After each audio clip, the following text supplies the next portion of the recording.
It is easy to escape prying eyes in Timanduk. With so many outsiders arriving in the island, no one would know of the warlock in their midst. One especially who has made a deal with the celestial eater, Bakunawa. When I heard of the call to warriors, all I wanted was the job to sustain myself in this island. I always thought it to be a one-time gig. But yet, here I am, called to action once again. There are 5 of us who answered the call: the Grung Rogue and the Caribou Tiefling Headhunter. These 2 I knew from the last time.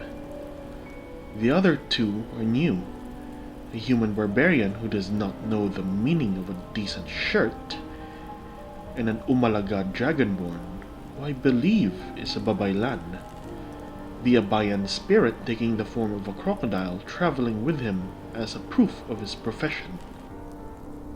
Babaylans are an interesting bunch. They are the wise men, village healer, and advisors to the people. They are also the ones to speak with the spirits. This Babaylan seemed fresh from training, and a little too eager to show off his knowledge and skills. But we have a job to do, and I must work with this party if I am to survive and get my pay. This time it was the Raha's advisor who met with us, Babaylan Saha. His Abayan, a black python, giving me a look of suspicion. I suspected Saha knew my identity. I think he decided that as long as I don't cause too much trouble, then he won't have to bother with me. According to Babaylan Saha, there seemed to be some strange deaths going on in the port village of Mahalaga. Normally, the Timawas warriors would deal with the situation, but the Babaylan had sensed a disturbing imbalance to the spirits in that area. Our job is to investigate and eliminate any threats to the village. By the time we arrived in Mahalaga, a crowd had formed. There was another victim. We went to the area in which the attack took place and asked for details from the head Timawas investigating the case, a halfling called Mahak. Mahak had explained that this was the 4th victim to be attacked near the borders of the forest. The first 2 was a man and woman, a couple from the village. The 2nd, 3rd, and 4th victims were all maidens aged 16 to 21. There were no witnesses, and no one saw or heard any of the attacks until their bodies were found in the next morning. We started our investigation, discovering very little. We spotted no tracks, no poison or disease, and the body was just mangled with no sign of the creature consuming any part of it. The headhunter had called upon knowledge from his ancestors to identify whether we were dealing with another Aswang. He got no response. Either something is amiss, or that we are not dealing with an Aswang, while the Babaylan could not recall anything specific to identify whatever we are dealing with. While we were conducting the investigation, some of us had spotted a bark-skinned woman near the edge of the forest. She ran after noticing we spotted her. The party tried to call out for her to stop, but she was fast, and we had no choice but to give chase. This woman seemed to glide through the forest with ease. We had a difficult time just trying to catch up. The headhunter had charged in the wrong path, and some of us had our own obstacles keeping us from catching her. In the end, we were so far apart from each other that only the Babaylan was alone in cornering her by some large tree. The Babaylan tried to reason with her, but instead, she disappeared into the tree. Next thing he knew, something had scooped him off the ground. By the time I arrived, the Babaylan had been knocked out, and the headhunter was barely keeping up with the creature that attacked them. It was an Aghoy, men of wood, trickster tree spirits who do not take too kindly of trespassers in their part of the forest. Luckily, before things got worse, the woman had appeared to calm the Aghoy down. It seemed that the Aghoy was her guardian and just trying to protect her. The woman revealed herself to be a dryad and did not want anyone else to die because of her.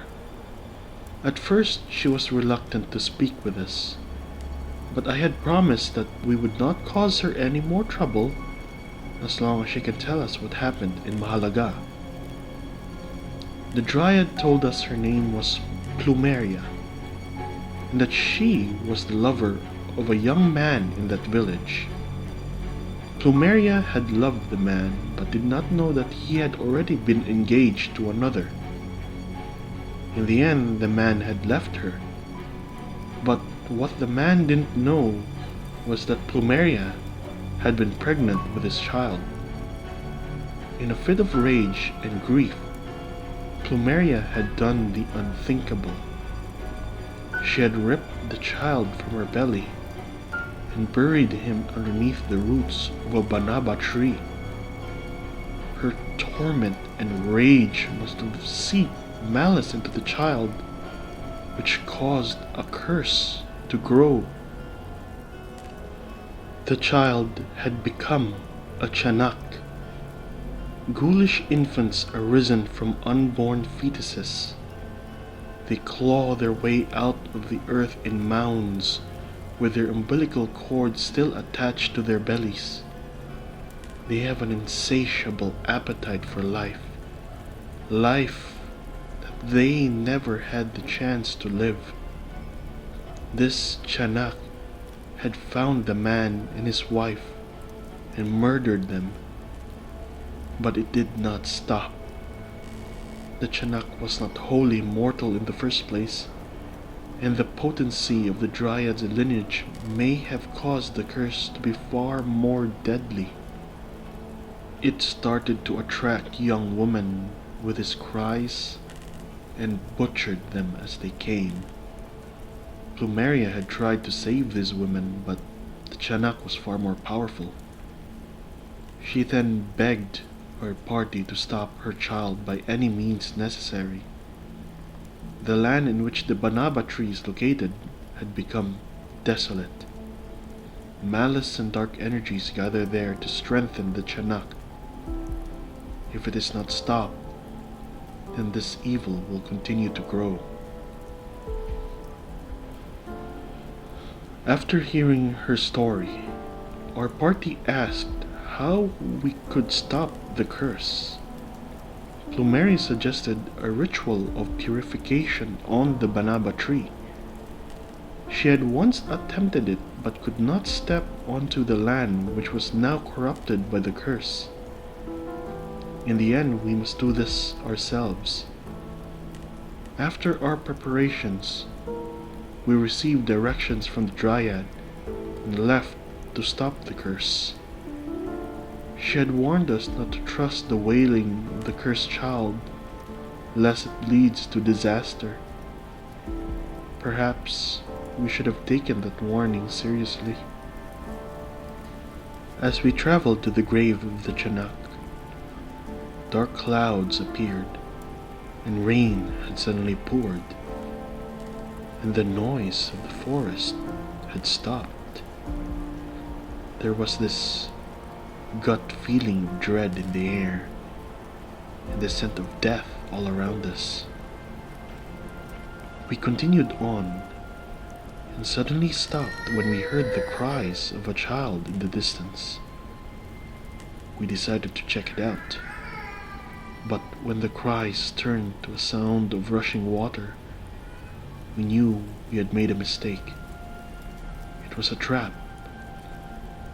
A flash flood of mud and water washed us away, nearly killing the headhunter. In the end, we had taken some bruises and had to use some healing magic to keep ourselves upright. and maybe after a short breather, we could continue moving forward towards the Tiyanak. It didn't take us too long to find the banaba tree. Everything around it was just dead and still. We slowly crept forward until we heard the rustling of dirt from the ground. Small, ghoulish infants had come out to block our path.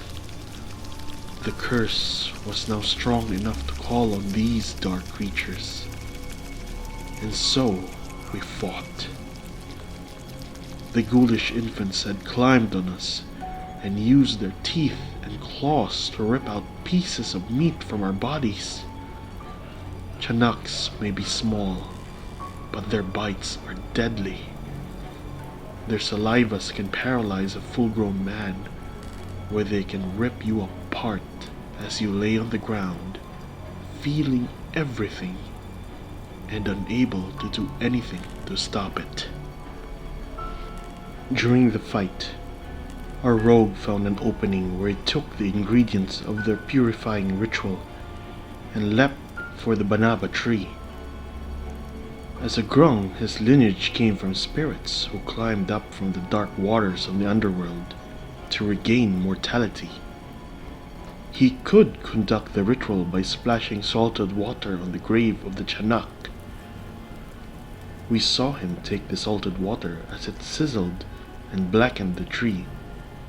But as soon as he finished the second bottle, something had happened. The grave had wailed the sound of 100 infants, and the rogue was brought to madness. I do not know what he saw, but he happily embraced the Tiyanaks that came for him. They started to rip him limb from limb, and yet he smiled. Through all that, as if he didn't feel any pain at all.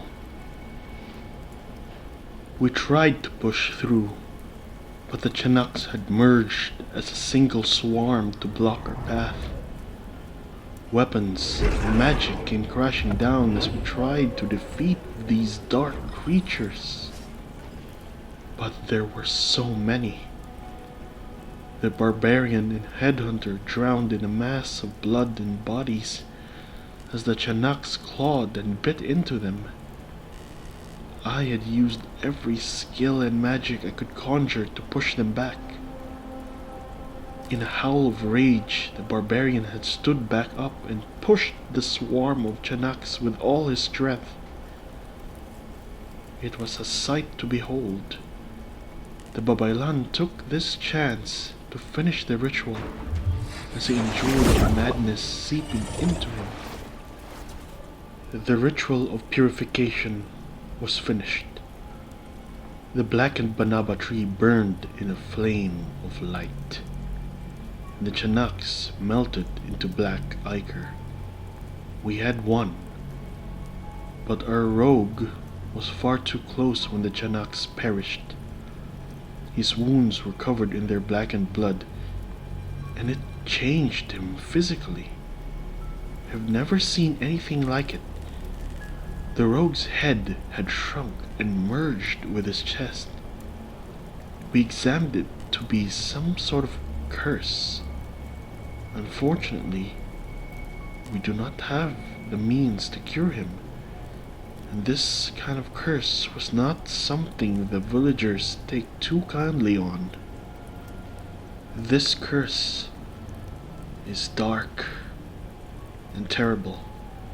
If anyone sees him like this, he would be shunned from society, or worse, hunted and killed. He will have to go into hiding. But as of now, we returned to Kandaya. The Dryad had met with us on the way to thank us for dealing with the Tiyanak. The land may still be damaged, but at least the curse is lifted. It would heal in time. Plumeria had offered to hide our rogue friend, and perhaps her knowledge of nature magic can help cure him of his curse.